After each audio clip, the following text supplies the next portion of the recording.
ngo ninde Asho Speed mwongeye kwiga abakunzi ba Benja TV n'aho twabaje kugeza mu myidagaduro gisikaho nakamera n'ikiganiro cy'imyidagaduro mu Rwanda.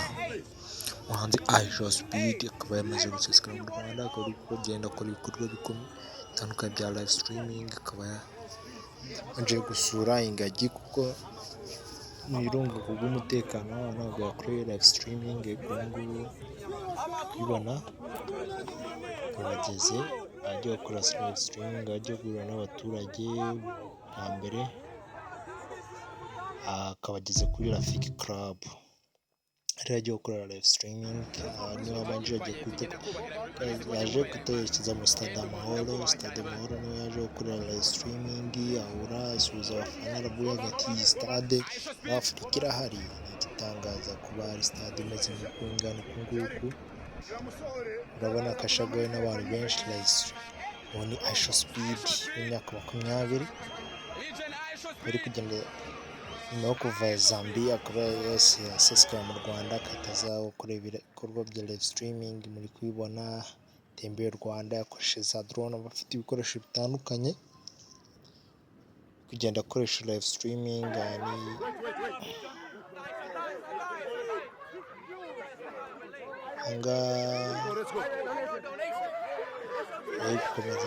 Komeza agenda akora urugendo rwa live streaming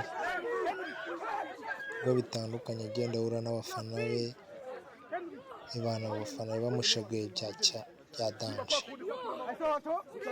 Asho Speed nuko gukora subscribe kuri Benja TV kiganiro content live kiganiro cy'imyidagaduro cyane mu Rwanda. Urabona ko ajya kuri moto za Spiro, kuri izi moto za Spiro nizo yagiye yerekeza kuri Stade Amahoro. Izi moto nizo yinjira muri Stade Amahoro. Akimara kuhagera akomeza agenda akora ibikorwa bya live streaming. Urabona ko ibihugu byo mu mahanga bakunda kwishimira moto ziba mu Rwanda. Ibintu bya moto by'Uburayi ntabwo ibintu bya moto ari ibintu baba bamenyereye. Ubona kabisa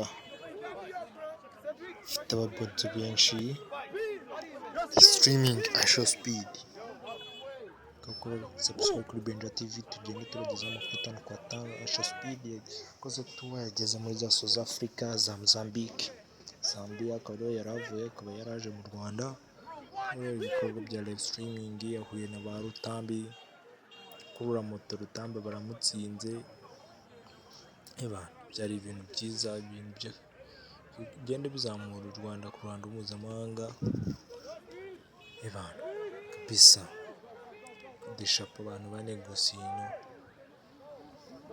diro yo kuba Asho Speed yaza mu Rwanda.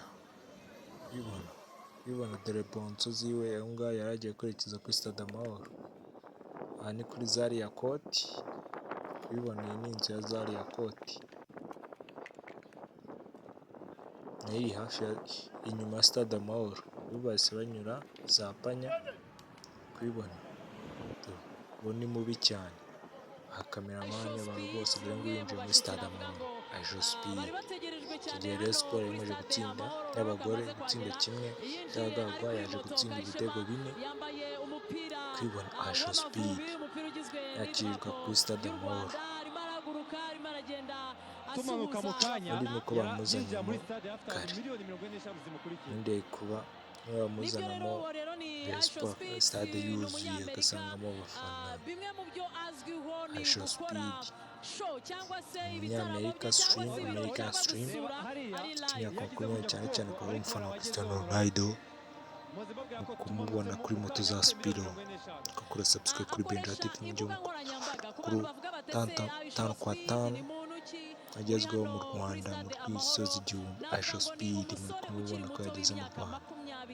Wamenyekanye mu gukoresha imbuga nkoranyambaga, akomoka mu gihugu cya Amerika. Hanyuma rero n'amashusho ukuntu yagiye atambirirwa Gasabo. Asho Speed genda akomeza akora tuba muri Afurika ariko 20 ndakeka 29 zazenguruka ari kubona. Nje kuri moto za Spiro kugira ngo ayobore agiye FIFA kubera agatanga match igikombe. ya Rayon uyu munsi Sport rero Super ari Cup muri stade ugiye Amahoro urabona ko ari kugenda guhuza Rayon azenguruka Sport ari kumwe na ekipe n'ubundi imufatira y'abagabo amashusho na ari PRF akaba ari live kubona mu buryo nyine bivuze ngo ubu uramutse ugiye nko ibyina kuri bya Gitore. channel ya YouTube yewe uhita ubibona ko ari live. Hanyuma rero bahise banamuhereza ingabo kumubona arimo arabyina arigana umuco Aisha nyarwanda ni bimwe Speed mu bintu nyine anga yari n'ubundi avuye mu bijya bimuranga hano rero kuri ngagi stade Musanze y'Amahoro ku bantu gusura bakurikiye ingagi televiziyo bayikinga Rwanda hirya no hino muri kubibona ko akomeza hari atembera ibirori akora ibikorwa biryoshye bya live streaming bishyushye mu bibereye Rwanda. ijisho nyuma y'uko twinjiye Nakunze muri half iyi time tour ye. y'umukino uri guhuza ikipe Aisha y'indahangarwa ndetse Speed n'ikipe kara ya Sport. nakunze iyi tuwayi kuko nigaruka ku isoko kuko ni umwirabura ni nko kuvuga ngo reka nsubire aho ashobora kuba hariho avoka afite igisekuru njye kureba ibyaho. Nabonye ibihugu byinshi yatambutsemo yagiye areba akurikirana imico yaho, so ubona ko rero ubundi icyo ashaka mu by'ukuri ni nko kureba ngo ni ibiki ubu buzima bushya ni ubuhe. Social media yazazanye ibintu nyine, ni interineti ni ikiyazanye nibyo. Hanyuma kandi icyo twababwira Aisha Speed mu gitondo cy'uyu munsi yagaragaye ari mu birunga aho yagiye gusura ingagi. Hanyuma rero nyine gahunda yari ikurikiyeho kwari ukuza hano kuri stade Amahoro.